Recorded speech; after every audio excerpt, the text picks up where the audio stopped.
অনেকদিন পর পেজে ব্লগ আপলোড দেওয়া হচ্ছে।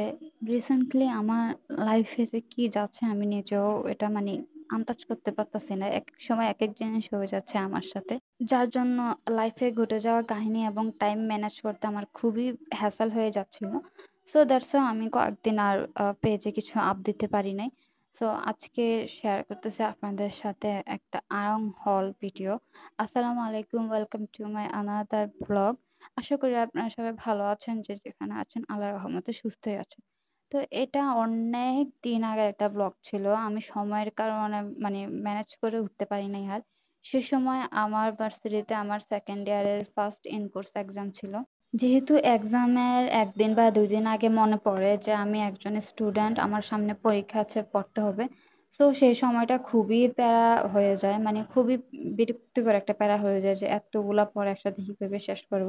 এর আগে কিন্তু একদমই মনে থাকে না আমি যে একজন স্টুডেন্ট, আমার পড়া আছে। ইচ অ্যান্ড এভরিথিং আমি সবকিছুই ভুলে যাই। মাঝে মধ্যে আমি আমার ভার্সিটির আইডি কার্ডটা দেখলে তখন আমার মনে পড়ে যে, "ও হ্যাঁ, আমি তো স্টিল এখনো পড়াশোনা করি।" মানে রিসেন্টলি এমন একটা সিচুয়েশন আমার হয়ে গেছে। পড়ালেখার প্রতি একদম মনোযোগ উঠে গেছে। যাই হোক, এটা হচ্ছে এক্সামের দিন সকালবেলা আমি একদম ভোরে উঠে গেছি। প্রায় ৬টা কিংবা ৫:৩০টার দিকে উঠে গেছি। উঠে এবার পড়া শুরু করছি। কারণ ১০টা থেকে আমার এক্সাম শুরু হবে। আর একটু লিখতে না পারলে পরে কিন্তু আমার নিজেরই বেশি মন খারাপ হবে। তো যার কারণে আমি একটু পড়ে তারপর ভার্সিটি গিয়েছি। গিয়ে তো এক্সাম দিয়ে এক্সাম শেষ করে এখন বের হয়ে যাচ্ছি। আর আজকে আমার একটা প্ল্যান ছিল যে আমি এক্সাম শেষ করে সোজা আড়ং এ চলে যাব। কারণ আমার কিছু শপিং করার আছে। আমি কিছু শপিং করব। কিছু কেনাকাটা করার ছিল। অনেক দিনের এটা উইশ লিস্টে আমার ছিল। তো আজকে এই উইশ লিস্টটা আমি একদম রিয়াল লাইফে পূরণ করে ফেলবো আরকি, যার জন্য। আর এখানে এত পরিমাণ জ্যাম ছিল, অটোতে উঠার পরে অটোওয়ালা মামা বলতেছিল, "আপনি নেমে যান। হেঁটে, হেঁটে চলে যেতে পারবেন যতক্ষণ এখানে বসে থাকবেন।" তারপরে কি আমি নেমে সামনে একটু হেঁটে গিয়ে তারপর একটা রিক্সায় উঠে চলে আসলাম আড়ং এ। আর এখানে এসে তো আমি জাস্ট অবাক হয়ে গিয়েছি। আড়ং এত আপডেট হইছে, অনেক আপডেট হইছে আড়ং। এত পরিমাণ এত ভেরিয়েন্টের এখানে সাবান ছিল, বডি স্ক্রাব ছিল, ফেস স্ক্রাব ছিল, ফেস মাস্ক ছিল, তারপর ফেস প্যাক ছিল, ফেস ওয়াশ ছিল। এগুলা সব একদম অথেন্টিক অ্যান্ড অরিজিনাল ছিল। আর এখানে এত সুন্দর, সুন্দর করে বাকেট সাজিয়ে রাখছে।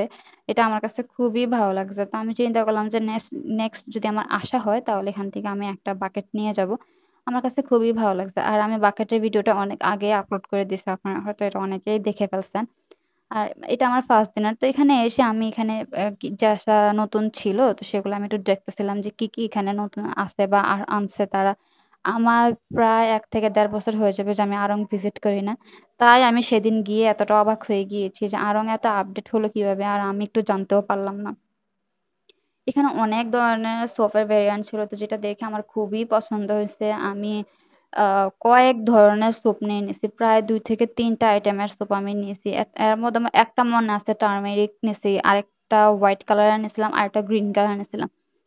ওই ২ টার নাম আমার সিরিয়াসলি মনে নাই। আর ওখানে ওরা না করে দেয় যে ভিডিও করতে না। তাই আমি আর ভিডিও করি নাই। তারপর হেঁটে, হেঁটে এখানে আড়াই ইন্টারন্যাশনালের সামনে এসে ছোট ফুচকাটা আমি খেলাম। আমার ছোট ফুচকা অনেক ফেভারিট। সবাই জানেন আমি অনেক পছন্দ করি। আমার খুবই ভালো লাগে। তারপর দাঁড়িয়ে, দাঁড়িয়ে ফুচকা খেয়ে আমি আবার বাসায় চলে গেলাম।